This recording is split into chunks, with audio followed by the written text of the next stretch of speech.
जोरा औरंगाबाद संभाजी नगर से आए हैं। कहीं बैठे हो तो हाथ हिलाइएगा। संभाजी नगर से आए हैं।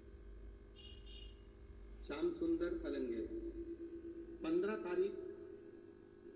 15 जनवरी 2023 को गले में पहले छोटी गठान थी, वो गठान बढ़ गई और 2 गठाने गले में हो गई। डॉक्टर को दिखाया, उन्होंने कहा इस गठान का ऑपरेशन करना पड़ेगा, इसको निकालना पड़ेगा, जांच के लिए जाएगी। और गठाने बड़ी हैं, इसलिए एक-एक का ऑपरेशन एक-एक बार में होगा। पहले एक गठान का ऑपरेशन होगा, फिर दूसरी गठान का ऑपरेशन होगा। ऑपरेशन की तारीख निकल गई। इतने में हम दवाई लेकर वापिस आ गए और शिव जी का जल चढ़ाकर बेलपत्र खाना प्रारंभ करा। शिव जी की कृपा किसको कहते हैं?